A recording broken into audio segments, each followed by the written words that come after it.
പാലക്കാട് പട്ടാമ്പിയിലും വൻ ലഹരിവേട്ട. 20 കിലോ കഞ്ചാവുമായി 2 സ്ത്രീകളെ പട്ടാമ്പി പോലീസ് പിടികൂടി. ഒഡീഷ സ്വദേശിനികളായ സൊണാലി നായിക്, ലിസ നായിക് എന്നിവരെയാണ് പോലീസ് കസ്റ്റഡിയിലെടുത്തത്. ട്രെയിനിൽ കൊണ്ടുവരുന്നതിനിടെയാണ് കഞ്ചാവുമായി പ്രതികൾ പിടിയിലായത്. വിവരങ്ങളുമായി എം വിഷ്ണു ചേരുന്നുണ്ട്. വിഷ്ണു, ഈ 2 സ്ത്രീകളും ഈ ലഹരി മാഫിയയുടെ കണ്ണികളാണോ? ഈ ലഹരി എത്തിക്കുകയായിരുന്നു ഇവരുടെ ലക്ഷ്യം, അതോ കേരളത്തിലേക്ക് ജോലി തേടി ഇതര സംസ്ഥാന തൊഴിലാളികളെന്ന വ്യാജേന കേരളത്തിലേക്ക് തൊഴിൽ തേടി എത്തിയവരാണോ? അതിന്റെ മറവിലായിരുന്നോ ഈ ലഹരി ഇടപാടുകൾ? തീർച്ചയായും ടോം, ഇന്നലെ രാത്രിയാണ് പട്ടാമ്പി റെയിൽവേ സ്റ്റേഷൻ സംഭവം ഉണ്ടായത്.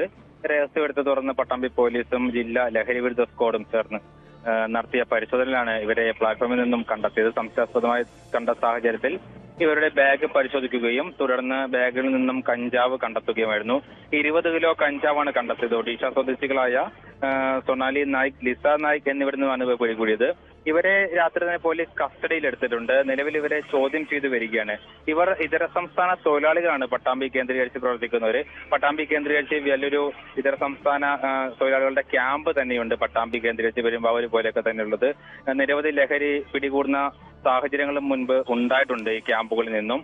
വിൽപ്പനയ്ക്കായി ഇവർ ഇതര സംസ്ഥാനത്ത് നിന്നും സ്ഥിരമായി പോയി വരുന്നത് കൊണ്ട് തന്നെ ചെറിയ തോതിൽ ഈ 20 കിലോ, 10 കിലോ, 5 കിലോ അങ്ങനെ ചെറിയ തോതിൽ ഈ കഞ്ചാവ് ഉൾപ്പെടെയുള്ള മാരക ലഹരി മരുന്നുകൾ, ലഹരി വസ്തുക്കൾ ഈ ട്രെയിനിൽ കൊണ്ടുവരികയും തുടർന്ന് ക്യാമ്പുകളിലെ ആൾക്കാർക്ക് വിതരണം ചെയ്യുകയും സ്കൂളുകൾ കേന്ദ്രീകരിച്ച് വിതരണം ചെയ്യുകയും ഈ ലഹരി മാഫിയ സംഘങ്ങൾക്ക് ഇത് നൽകുകയും ഒക്കെ ചെയ്യുന്നത് മുൻപ് പലതവണ പോലീസ് കണ്ടെത്തിയിട്ടുണ്ട്. നടപടികൾ സ്വീകരിച്ചിട്ടുണ്ടെങ്കിൽ പോലും ഇത് ഈ ലഹരിക്കടത്ത് തുടർന്നുകൊണ്ടിരിക്കുകയാണ്. ഇവർ തൊഴിലാളികൾ തന്നെയാണ്, ഇതര സംസ്ഥാന തൊഴിലാളികൾ തന്നെയാണ്. പട്ടാമ്പി കേന്ദ്രീകരിച്ചും ചുറ്റുവട്ടം കേന്ദ്രീകരിച്ചൊക്കെ ദിനേന പലതരം പണികൾക്ക് പോകുന്ന, കൂലിപ്പണികൾക്ക് പോകുന്ന ആൾക്കാർ തന്നെയാണ്. ഇവർ ഈ നാട്ടിൽ പോയി വരുമ്പോഴാണ് ഈ ലഹരി വസ്തുക്കൾ കൊണ്ടുവരുന്നൊരു പ്രവണത ഉണ്ടാകുന്നത്. ടോം,